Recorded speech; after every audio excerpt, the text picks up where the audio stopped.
ஆதியாகமம் அதிகாரம் 40 வசனம் 1. இந்த நடவடிக்கைகளுக்கு பின்பு எகிப்து ராஜாவுக்கு பானபாத்திரக்காரனும் சுயம்பாகியும் எகிப்து ராஜாவாகிய தங்கள் ஆண்டவனுக்கு குற்றம் செய்தார்கள்.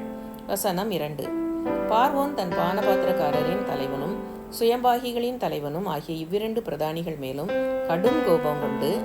வசனம் 3. அவர்களை யோசேப்பு வைக்கப்பட்டிருந்த இடமும் தலையாரிகளின் அதிபதியின் வீடுமாகிய சிறைச்சாலையிலே காவல் பண்ணுவித்தான். வசனம் 4. தலையாரிகளின் அதிபதி அவர்களை விசாரிக்கும்படி யோசேப்பின் வசத்தில் ஒப்புவித்தான். அவன் அவர்களை விசாரித்து வந்தான். அவர்கள் அநேக நாள் காவலில் இருந்தார்கள். வசனம் 5. எகிப்து ராஜாவுக்கு பானபாத்திரக்காரனும் சுயம்பாகியுமாகிய அவ்விரண்டு பேரும் சிறைச்சாலையில் இருக்கும்போது ஒரே ராத்திரியிலே வெவ்வேறு பொருள் கொண்ட சொப்பனம் கண்டார்கள். வசனம் 6. காலமே யோசேப்பு அவர்களிடத்தில் போய் அவர்களை பார்க்கும்போது அவர்கள் கலங்கி இருந்தார்கள். வசனம் 7. அப்பொழுது அவன் தன் எஜமானுடைய வீட்டில் தன்னோடே காவல் பண்ணப்பட்டிருந்த பார்வோனுடைய பிரதானிகளை நோக்கி, உங்கள் முகங்கள் இன்று துக்கமாயிருக்கிறது என்ன என்று கேட்டான். வசனம் 8. அதற்கு அவர்கள், சொப்பனம் கண்டோம், அதற்கு அர்த்தம் சொல்லுகிறவன் ஒருவனும் இல்லை என்றார்கள். அதற்கு யோசேப்பு, சொப்பனத்துக்கு அர்த்தம் சொல்லுதல் தேவனுக்குரியதல்லவா? அவைகளை என்னிடத்தில் சொல்லுங்கள் என்றான். வசனம் 9. அப்பொழுது பானபாத்திரக்காரரின் தலைவன் யோசேப்பை நோக்கி, என் சொப்பனத்திலே ஒரு திராட்சை செடி எனக்கு முன்பாக இருக்க கண்டேன். வசனம் 10. அந்த திராட்சை செடியிலே 3 செடிகள் இருந்தது. அது துளிர்க்கிறதாய் இருந்தது. அதில் பூக்கள் மலர்ந்திருந்தது. அதன் குலைகள் பழுத்த பழங்களாய் இருந்தது. வசனம் 11. பார்வோனுடைய பாத்திரம் என் கையிலே இருந்தது. நான் அந்த பழங்களை பறித்து அவைகளை பார்வோனுடைய பாத்திரத்தில் பிழிந்து அந்த பாத்திரத்தை பார்வோனுடைய கையிலே கொடுத்தேன் என்று தன் சொப்பனத்தை சொன்னான். வசனம் 12.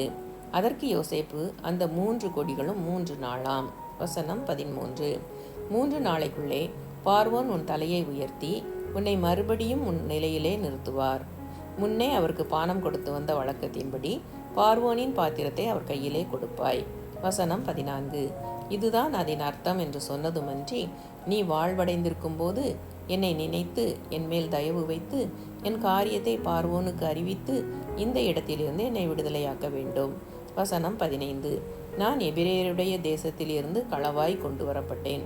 என்னை இந்த காவல் கடங்கில் வைக்கும்படிக்கும் நான் இவ்விடத்தில் ஒன்றும் செய்யவில்லை என்றும் சொன்னான். வசனம் 16.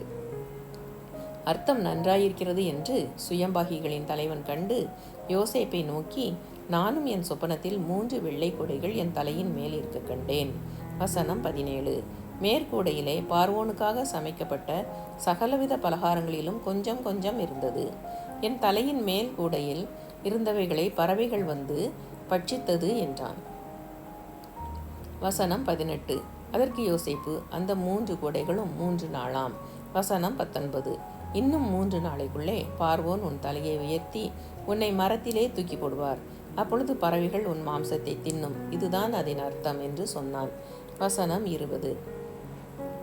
3ஆம் நாள் பார்வோனுடைய ஜென்ம நாளாய் இருந்தது. அவன் தன் ஊழியக்காரர் எல்லாருக்கும் விருந்து பண்ணி பானபாத்திரக்காரருடைய தலைவன் தலையையும் சுயம்பாகிகளுடைய தலைவன் தலையையும் தன் உத்தியோகஸ்தரின் நடுவே உயர்த்தி. வசனம் 21.